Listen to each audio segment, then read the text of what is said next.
Alright, तो मेरे भाई विजय सेतुपति स्टार महाराजा जो अपने कंटेंट और वर्ड ऑफ माउथ के दम पे पैन इंडिया लेवल पे लोगों के दिल में राज कर रहा है। ये इस बार की परफेक्ट एग्जांपल है कि एक फिल्म की सक्सेस के पीछे स्क्रीन प्ले और राइटिंग का कितना बड़ा हाथ होता है। वेल, इस वीडियो में मैं महाराजा फिल्म को रिव्यू नहीं करूंगा क्योंकि I know I am pretty late for that, लेकिन फिर भी इस फिल्म के ऐसे बहुत सारे एस्पेक्ट्स है जिसके ऊपर हम लोग कहीं भी कभी भी बात कर सकते हैं, जिनमें से मेन और द इम्पोर्टेंट एस्पेक्ट है इस फिल्म की राइटिंग। देखो, कहने के लिए तो इस फिल्म की स्टोरी बहुत ही सीधी और सिंपल है, लेकिन एक सिंपल ऑर्डिनरी सी दिखने वाले स्टोरी को भी मेकर्स ब्रिलियंट राइटिंग और माइंड ब्लोइंग प्रेजेंटेशन के दम पे इतना एक्स्ट्रा ऑर्डिनरी लेवल पे लेके जाता है कि यह फिल्म दिल और दिमाग दोनों जगह एक ही टाइम पे हिट करती है। फिल्म की 3 टाइमलाइन पे चल रही इवेंट्स को इस तरह से तोड़ मरोड़ कर हम लोग के सामने रखा जाता है कि फिल्म खत्म होने तक भी हम लोग के लिए यह पता कर पाना मुश्किल होता है कि कौन सी सीन्स किस टाइमलाइन पे प्लेस करती है। ये फिल्म इस कदर हम लोग के आंखों में ढोल झोंकती रहती है कि फिल्म लगभग 90% खत्म होने के बाद हम लोग को पता चलता है कि हम लोगों ने जो भी अभी स्क्रीन पे देखा उसके पीछे एक बहुत ही डार्क लेयर छुपाया गया है, और इस लेयर को थ्रू आउट दी फिल्म इतनी स्मार्टली छुपाया जाता है कि जब हम लोग के सामने सच्चाई रिवील होती है तो मेरे भाई तुम अंदर से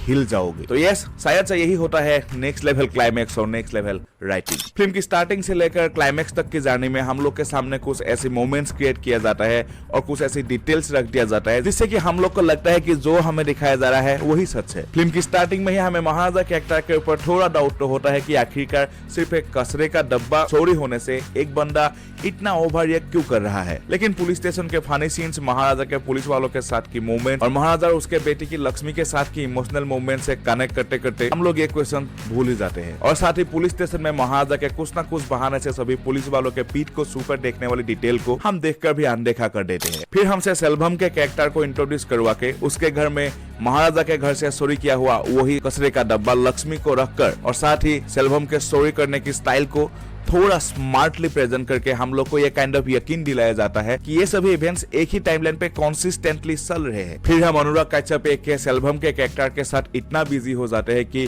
महाराजा के यंग लुक्स हमारे सामने रहते हुए भी हमें ये क्लिक करने में काफी देर लग जाता है कि एक्चुअल में ये इवेंट्स तो महाराजा के पास्ट में टेक प्लेस करते हैं। फिर इसके बाद हम लोग को एकदम से नल्ला शिवम के कैरेक्टर के साथ इंट्रोड्यूस करवाया जाता है। फिर जब उसके साथ मिलकर पुलिस वाले महाराजा से पैसा निकलवाने के लिए असली लक्ष्मी की जगह डुप्लीकेट लक्ष्मी बनवाने के चक्कर में इधर उधर घूमने लगते हैं तो हम लोग को कहीं भी अटपटा नहीं लगता क्योंकि पुलिस ऑफिसर को हमने पहले ही घूस लेते हुए देख रखा है। लेकिन इन सब के चक्कर में हम एक बात पे ध्यान देना भूल ही जाते हैं कि नल्ला शिवम भी तो एक तरह से पुलिस की ही आदमी है और महाराजा और नल्ला शिवम अब तक एक बार भी आमने सामने नहीं आए। और महाराजा ने जबकि सारे पुलिस वालों के पीठ को चेक करके देख लिया है, नल्ला शिवम के पीठ को अभी भी चेक करना बाकी है। फिर अगर बात डुप्लीकेट कचरे का डब्बा बनवाने की थी तो पुलिस वाले तो खुद भी बना सकते थे। नल्ला शिवम को इन सब में इतना इंपॉर्टेंस देने की क्या ही जरूरत थी। और लगे हाथ इन सब के बीच धना के मर्डर इन्वेस्टिगेशन वाला पार्ट भी हम लोगों से मेकर्स बहुत ही स्मार्टली छुपा के रखते हैं। महाराजा के घर से चोरी हुई रियल लक्ष्मी के बारे में भी हिंट हम लोग को थ्रू आउट द फिल्म दिया जाता है, लेकिन हम लोग ध्यान नहीं दे पाते। पुलिस को लक्ष्मी के बारे में बताते वक्त महाराजा का इमोशनल हो जाना, उसके हैंड जेस्चर्स,